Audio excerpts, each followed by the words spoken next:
Olá, eu sou o pastor Diogo Carvalho, da Junta de Missões Nacionais e também professor de Missiologia no Seminário Teológico Batista do Sul do Brasil, aqui no Rio de Janeiro.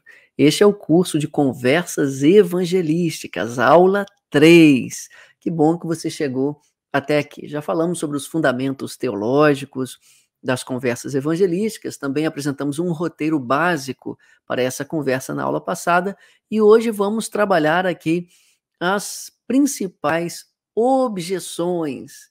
Objeções são aquelas contrariedades, são palavras opostas que a pessoa apresenta para você e podem deixar você um pouco desconfortável, sem saber para onde ir nessa conversa evangelística. É claro que o bom senso está acima de todas as coisas. Se você perceber que a pessoa não está a fim de conversar, mas simplesmente de confrontar você, de combater você, é hora de encerrar a conversa, não é? Claro que gentilmente, mas nosso objetivo não é esse. Nosso objetivo é conversar com alguém que está sendo sensibilizado pelo Espírito e tem dúvidas sinceras a respeito da fé e te coloca algumas perguntas, tá bom? Então não caia na teia de um conflito de ideias meramente argumentativo e intelectual. Nosso objetivo é contornar essa zona de questionamentos, a zona do intelecto, para atingir a consciência da pessoa. Sua consciência de pecado foi o que vimos na última aula, não é? Mas mesmo assim, algumas objeções podem surgir. Então, essas objeções é que vamos trabalhar nessa aula. A primeira objeção: não tem interesse ou estou com pressa? Né? Quando você conversa com alguém sobre Jesus, quando você aborda alguém na rua, ou até mesmo um amigo dentro de um RD, ele não quer conversar sobre o evangelho, né? Então vamos lá. Se for o caso, na rua, não quero ser inconveniente, eu poderia em 30 segundos deixar pelo menos um versículo e uma pergunta apenas para sua reflexão. Aí você usa a pergunta 1 do roteiro, baseada em Hebreus 9:27. E ali, ore para que seja uma primeira rachadura em um coração de pedra. Se você estiver distribuindo um folheto ou o Evangelho de João, entregue pelo menos o Evangelho de João para aquela pessoa, orando a Deus para que o coração dessa pessoa seja tocado, né, numa outra oportunidade. Se estiver dentro do contexto do RD, você fala, não tem problema não, a gente continua amigo e a gente vai conversar sobre isso em outras oportunidades. Respeite muito a decisão da pessoa de querer ou não ouvir a palavra de Deus ali. Se ela disser que não quer, você também não fique cabisbaixo, paralisado, de frustração.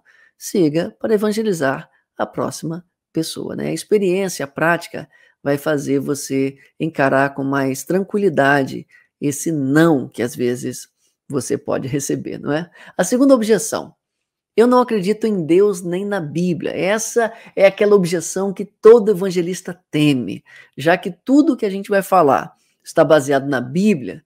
Como a gente vai se comportar então quando alguém diz não creio em Deus nem na Bíblia? Aí parece que puxam o nosso tapete e não sabemos para onde ir. Eu quero ensinar para você o que você vai fazer nessa situação aqui, tá bom? Então vamos lá. Primeira coisa, leve a pessoa a trabalhar com uma hipótese. Isso funciona na grande maioria das situações. Você faz a pergunta em Hebreus 9:27 e a pessoa fala, não acredito em nada disso, não acredito em Deus. Ou então ela pode até acreditar em Deus, mas fala, não acredito na Bíblia, a Bíblia foi escrita por homens e tudo mais. E aí, a gente geralmente pensa numa resposta mais técnica, ou até mesmo aquela resposta, mas a bula de remédio também foi escrita por homens e você toma remédio mesmo assim. Bacana, mas eu não quero entrar agora em conflito de ideias, não quero entrar na apologética da defesa da fé, sabe? Eu quero atingir a consciência. Então, uma das melhores formas que eu já encontrei para contornar essa objeção de que não acredito em Deus ou não acredito na Bíblia é simplesmente a seguinte: bem, eu respeito o que você pensa, mas podemos fazer aqui um exercício de imaginação? Se o que eu disser para você é verdade, se a Bíblia for a verdade, se Deus existe, você estaria preparado para estar diante dele? E aqui você está convidando a pessoa para fazer um exercício de hipótese, um exercício hipotético, mas a consciência dela será atingida da mesma forma. E muitas pessoas se sentem curiosas para saber, caso Deus exista, como elas se sairiam desse julgamento. Então trabalhe com essa hipótese. Esse é o primeiro caminho para escapar dessa objeção. O segundo caminho é questionar a base da pessoa. Isso geralmente vai interromper a conversa e você vai deixar essas perguntas como a última pergunta e vai encerrar ali o bate-papo. Mas seria mais ou menos assim: bem, então o que você acredita? Como é que você sabe que isso é verdade? Não seria só um palpite que você está tendo baseado naquilo que você leu em algum lugar? E se você estiver errado? Não é perigoso demais você confiar só na sua mente, na sua cabeça? Eu queria deixar esse folheto aqui com você, esse livreto, para você pensar. Se você acha que pode existir a possibilidade de Deus, da vida após a morte, dá uma lida, de repente pode te ajudar, tá bom? Deus abençoe você. Se a pessoa quiser continuar a conversa, você segue. Se não, talvez esse seja um bom momento para você encerrar a conversa, deixando essas perguntas para a reflexão da pessoa. Quem sabe Deus não vai usar tudo isso para tocar o seu coração. Um terceiro caminho é a apologética, contra o que chamamos de neo-ateísmo. Aí entrar em questões como você explica o universo ter passado a existir? Mas para isso você precisa se preparar mais. Existem bons livros para isso, como do William Lane Craig, Em Guarda, e outros livros, outros materiais, para você estar preparado para esse debate. Mas como o nosso objetivo não é debater informação, não é criar conflitos na mente para ver quem tem razão e sim alcançar o coração, então não vou gastar muito tempo aqui falando dessa apologética contra o neoateísmo. Existem bons livros para você ler sobre esse assunto. Eu queria encorajar você a ler o livro Em Guarda, de William Lane Craig, e o Fomos Planejados, do Dr. Marcus Eberlin. Isso pode dar munição para você ter esse tipo de conversa. Mas cuidado, isso pode levar 30, 40 minutos numa conversa que vai estar só na área da mente, a área do raciocínio, numa discussão para ver quem tem razão. Nosso objetivo na conversa evangelística não é isso, é contornar essa área intelectual para alcançar o coração. E ali é a consciência de pecado que vai fazer a diferença, ok? Terceira objeção. Bem, quem nunca mentiu? E você também nunca pecou? Quando você entra no teste de bondade, pode ser que a pessoa coloque dessa forma. E a pior coisa que você pode fazer aí é dizer: não, nunca menti, nunca pequei, não. Depois que eu me converti, agora eu nunca mais pequei. Bem, aí você estaria se colocando como superior moralmente a outra pessoa e criando uma barreira para essa conversa. Esse não é um bom caminho. Então vamos lá, qual é a melhor resposta a essa objeção? Sim, todos somos pecadores, não é? Eu não sou superior a você. Eu já cometi todos esses pecados e tantos outros. O que eu estou tentando fazer aqui é apenas ajudá-lo a refletir sobre a sua condição espiritual. Porque quando você estiver diante de Deus, aí será cada um por si. A gente não vai poder se esconder atrás de outras pessoas que supostamente seriam mais pecadoras do que nós. Então, posso continuar? Posso seguir em frente? Isso ajuda a quebrar essa tensão e levar a conversa até o final. Quarta objeção. Ainda assim mereço ir para o céu. Imagine que você fez todo o teste de bondade, fez aquela escada para o inferno e a pessoa fala: não, mas ainda assim, pecadora, eu mereço ir para o céu. Como você responde a essa objeção?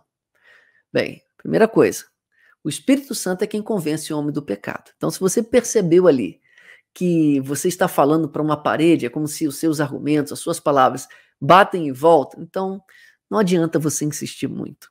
Não é o que falar. Quantas vezes eu já terminei conversas evangelísticas desse jeito, achando assim: puxa, poderia ter dito tal coisa, poderia ter abordado tal assunto, falado tal versículo, isso é resolver.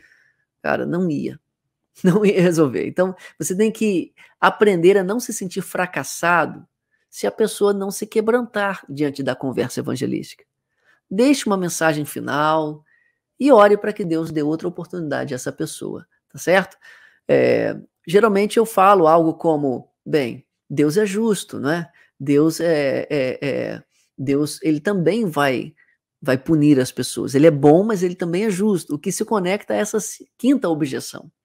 Deus é bom e por isso não vai condenar ninguém. Tem a ver com essa quarta objeção. E a resposta a essa quinta, que é mais ou menos a mensagem final que eu deixaria para a objeção quarta, é: bem, um juiz bom deixaria de punir um culpado só porque é bom? Imagina um criminoso diante de um tribunal. Bem, eu matei uma pessoa, mas eu acredito que o senhor é um juiz bom e por isso vai me deixar impune. Você acha que isso ia funcionar? Não, porque bondade e justiça são componentes de um mesmo caráter perfeito. Deus é justo, por isso ele não pode ter o culpado por inocente. Então ele precisa punir o pecador, senão ele deixará de ser bom para ser um juiz corrupto. Então nós precisamos de perdão para o nosso pecado. E para perdoar nosso pecado, Deus fez algo genial, Deus fez algo maravilhoso por nós, para que mesmo nos amando, e querendo perdoar o nosso pecado, ele não deixasse de ser justo, o pecado fosse punido. E ele fez isso ao enviar seu filho Jesus a morrer por nós, e aqui eu emendo na boa notícia. Entendeu? Uma outra objeção que pode aparecer, que está conectada a essa quinta, é a questão da reencarnação. Os espíritas kardecistas acreditam que não vai haver condenação, mas só perdão, porque a pessoa terá uma oportunidade de reencarnar para poder expiar esses seus pecados não expiados naquela vida anterior. Se você estiver diante de um espírita e você perceber que ele acredita na reencarnação, seja por causa desses conceitos, seja porque ele mesmo declarou, aí como fica a conversa? Bem, você ouve a pessoa, né, você tenta recapitular. Né? Então, o que você está querendo dizer para mim é que nós temos pecado e por isso não podemos ir morar com Deus. Mas nós vamos pagando esses pecados enquanto vamos nos aperfeiçoando. E se não conseguirmos nessa vida, teremos uma próxima vida para a gente aprender e assim a gente se tornar uma pessoa melhor, até que a gente consiga, então, crescer, evoluir e poder estar com Deus para sempre. Não é isso? A pessoa geralmente vai concordar ou vai colocar uma coisinha ou outra naquilo que você falou. E qual a mensagem que você deixa nesse caso?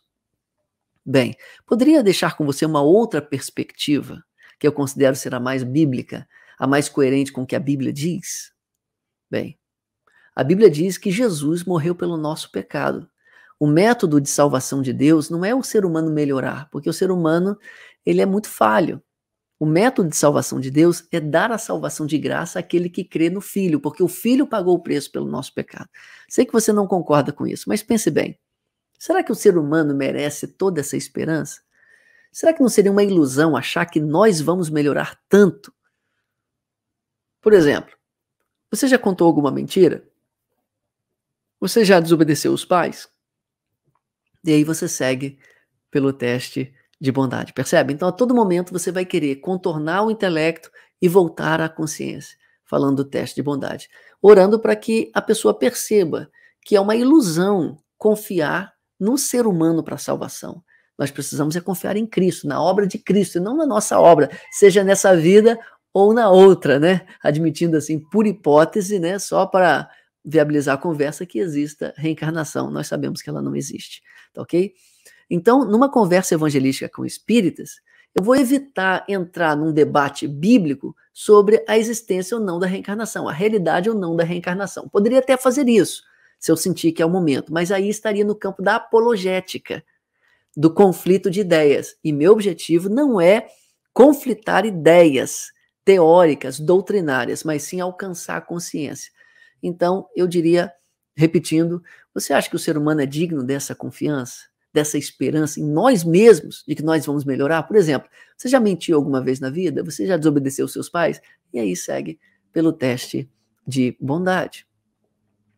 A quinta objeção, talvez a sexta aqui.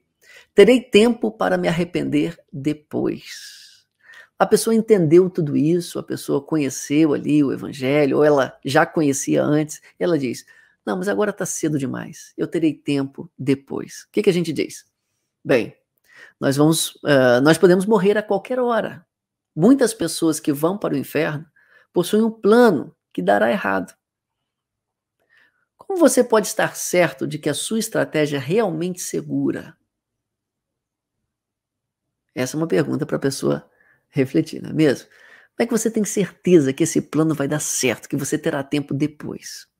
Outra objeção.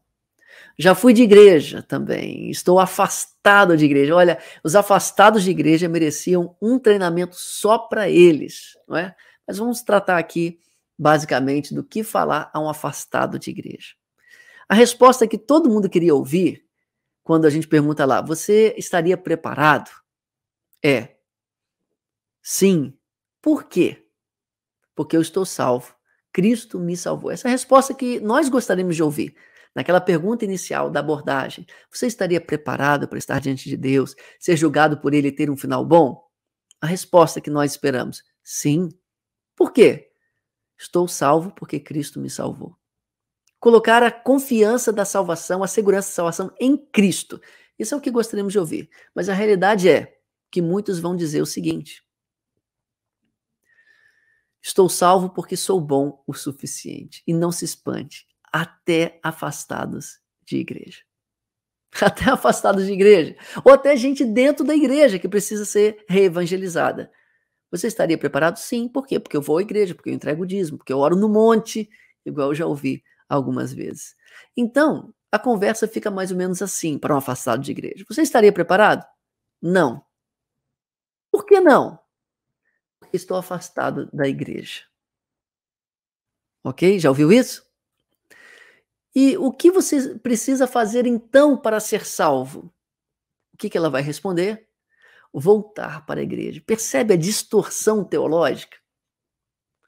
O caminho da salvação para essa pessoa é a igreja e não Cristo. E aqui que nós precisamos entender que a evangelização ou a reevangelização de afastados de igreja tem que apontar para Cristo e não para a igreja. Porque se a gente disser assim, olha, você precisa voltar para a igreja então, o que ela vai achar? É que a igreja é o lugar chato, onde ela não quer ir, para estar com pessoas com quem ela não quer estar, para fazer o que ela não quer, orar, ler a Bíblia. Isso é chato demais, ouvir mensagem, ouvir sermão. Não, eu prefiro aproveitar minha vida aqui fora. Gente, alguém que tem prazer na vida fora da igreja e acha a igreja, Deus, a palavra, a oração, a coisa mais chata do mundo, isso é o retrato de alguém nascido de novo? E muitas vezes nós queremos tratar pessoas não nascidas de novo como se fossem salvas que precisam voltar para a igreja. É claro que pode ter gente deslocado fora da igreja por causa de mágoas, de problemas e conflitos de relacionamentos, mas essas pessoas, quando nós perguntamos se elas estariam preparadas, elas vão dizer sim. Mas por que você estaria preparado? Não, porque Cristo me salvou. Eu sou crente em Cristo, eu confio em Cristo, só estou fora da igreja. Aí, para essa pessoa, a gente diz, você precisa voltar para a igreja. Mas se você pergunta se a pessoa é uma pessoa boa e ela disser que sim, cara, você está diante de uma pessoa provavelmente que nunca nasceu de novo. Ainda que ela diga, eu estou fora da igreja e por isso estaria condenada. E aí que existem umas perguntas de check-up, umas perguntas para você conferir o estado espiritual da pessoa. Então, vamos lá. Um afastado de igreja típico, que nunca nasceu de novo, saiu da igreja porque a igreja é um lugar chato, para onde ela não quer ir, e o mundo para ela é um lugar muito melhor. Afastado de Jesus, ela está sendo mais feliz, ok? Então, esse é o afastado de igreja típico. Você pergunta, estaria preparado? Ele, não. Por quê? Porque eu estou fora da igreja. Tá, o que você precisa fazer então para ser salvo? Voltar para a igreja. Opa, então vamos lá. A pergunta de reevangelização. Quando você diz que não está preparado, você está admitindo que iria para o inferno se morresse hoje? Aí muitos vão pular e vão dizer, não, peraí, não é tão pesado assim não estou tão mal assim.